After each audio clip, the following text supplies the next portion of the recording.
Sahabat pendidikan karakter, implementasi kurikulum merdeka yang diserahkan kepada sekolah tanpa pendampingan akan melahirkan berbagai macam persoalan-persoalan.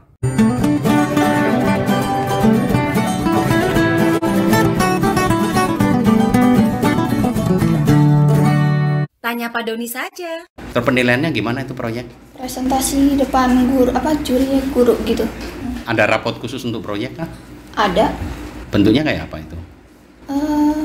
Belum. Udah pernah terima rapot Enggak. proyek profil belajar? Enggak ada gitu, paling di pas presentasi dikasih nilai kayak 90, kalau enggak udah paling bagus nih, udah paling dicari-cari sama gurunya model presentasinya kayak gitu yang maunya. Terus 90 itu berarti untuk bahasa Inggris, semuanya. untuk bahasa Indonesianya itu? 90 tuh hasil dari kelompok yang dipresentasi gitu. Dari project misalnya.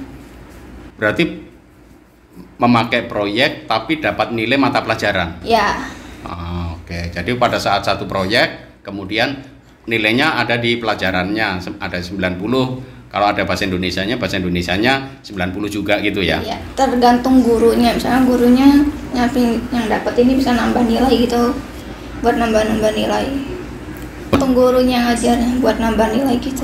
Oh, tergantung gurunya buat nambah nilai. Siswanya juga aktif, mau jadi kayak lebih semangat gitu.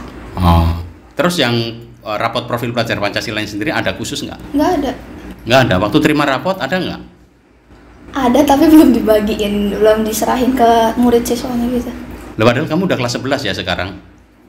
Nanti pas kelas 12 dibagiin di itunya.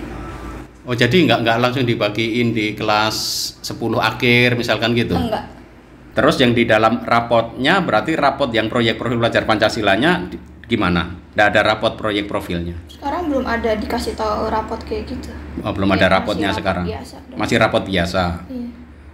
Jadi masuknya di nilai-nilai saja ya, di nilai mata pelajarannya ya. Sahabat pendidikan karakter, implementasi kurikulum merdeka yang diserahkan kepada sekolah tanpa pendampingan akan melahirkan berbagai macam persoalan-persoalan. Masalah rapotnya, rapot profil pelajar Pancasila. Ternyata sampai sekarang ini di sekolah negeri belum ada rapotnya. Padahal sudah melaksanakan beberapa proyek. Bahkan ada yang sudah melaksanakan selama 1 tahun. Tetapi rapot proyek profil pelajar Pancasilanya tetap belum ada. Kemudian tentang penilaiannya, apa yang dinilai? Ternyata yang dinilai itu lebih pada proyeknya saja. Tapi nggak ada nilai-nilai tentang profil pelajar Pancasilanya. Ya ini artinya mereka itu hanya melaksanakan pembelajaran berbasis proyek saja. Dan temanya mengambil tema dari tema proyek profil pelajar Pancasila. Tapi ketika menilai, mereka nggak paham tuh. Nggak paham bahwa yang harus dinilai adalah ketercapaian nilai-nilai terkait dengan profil pelajar Pancasila. Tapi okelah, tidak apa-apa. Karena saya pernah wawancara dengan teman saya yang menjadi kepala sekolah penggerak di angkatan pertama. Dia mengatakan, Mas Doni, nggak masalah kok kami. Di sekolah penggerak ini waktu itu kami belum lengkap buku panduannya, semuanya belum ada. Yang dilatihkan ke kami hanya lewat PPT-PPT saja. Tetapi ada satu kata yang ajaib yang dilakukan oleh para instruktur. Mereka mengatakan, lakukan saja, tidak ada yang salah. Wah, ini kata-kata mantra yang paling hebat yang saya temukan dalam kurikulum merdeka. Kenapa?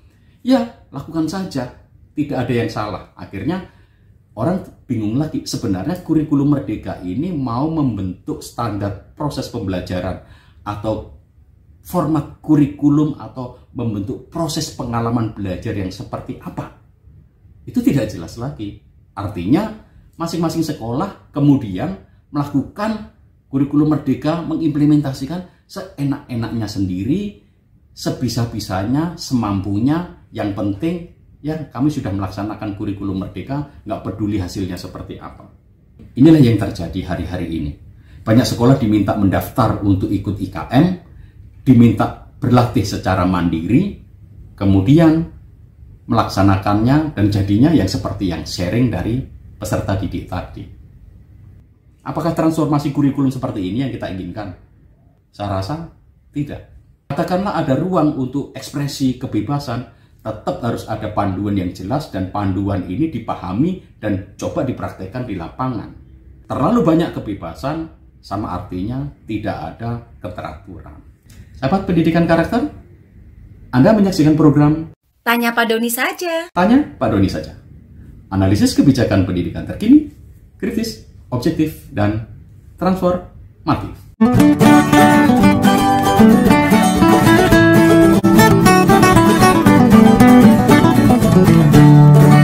Tanya Pak Doni saja.